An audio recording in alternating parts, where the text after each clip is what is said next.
সেই দিন না আমি কোথায় যেন ছিলাম, মালদহতে। খুব কাছে পিঠে একটা ঘরের কাছে পিঠে একটা গাছের ওপরে, ছোট্ট গাছটা, তার উপরে একটা ঘুঘু বাসা করেছে।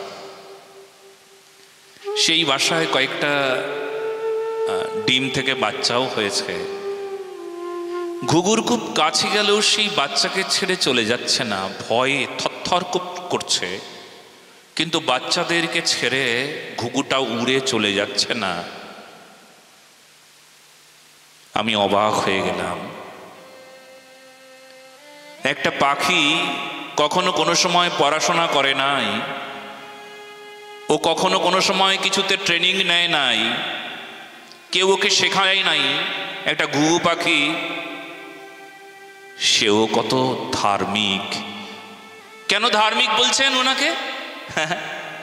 দেখো না, ভয় পেয়ে উড়ে যাওয়ার কথা ছিল, আমি কাছে গেছি একদম, আমাকে দেখছে, থরথর করছে, কিন্তু তার বাচ্চাদেরকে ছেড়ে চলে যাচ্ছে না।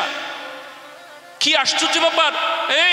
এই ঘুঘু, তুমি বাচ্চাদেরকে ছেড়ে চলে যাচ্ছ না কেন? যেন ঘুঘু বলছে আমাকে, কেন যাচ্ছি না জানো? আমার সন্তান, আমি মরে যাব,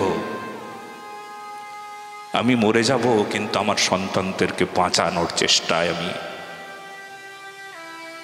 আমি সদা সর্বদা তৎপর থাকব। যতক্ষণ শরীরে প্রাণ আছে ততক্ষণ এদেরকে ছেড়ে চলে যাব না। আমি দেখছিলাম ঘুঘুটা কিছুতেই যাচ্ছে না, যাচ্ছে না, যাচ্ছে না। হ্যাঁ, আমাকে শিক্ষা দিল ঘুঘুটা, জানো কি শিক্ষা দিল জানো? তো ধর্ম কেমন হবে জানিস? কেমন হবে? বলে, আমার মতন ধর্ম কর, মরে যাব কিন্তু ধর্ম ছাড়বো না। বলো না গো রাধে রাধে। আমার সামনে ভয় আছে, সবাই আমার পাশে এসে দাঁড়িয়েছি, কতগুলো লোক দেখছে। ঘুঘু উড়ে যাওয়ার কথা ছিল, পাখিটা উড়ে যাওয়ার কথা ছিল, কিন্তু পাখি উঠছে না। আমাকে যেন বলছে, ওরে ওরে, ধর্ম কেমন করে করবি জানিস? আমার মতন শিখে নে,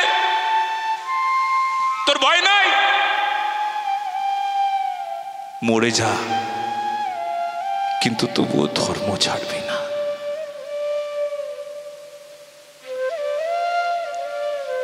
তার ছানাদেরকে বাঁচানোর জন্য, কিংবা ছানাদেরকে ছেড়ে দিয়ে ওর শক্তিই বা কতটুক ছানাদের বাঁচাবে?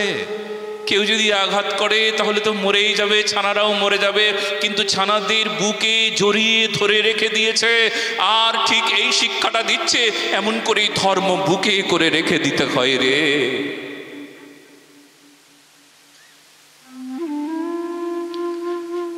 এমন করে রামকে বুকে রাখতে হয়,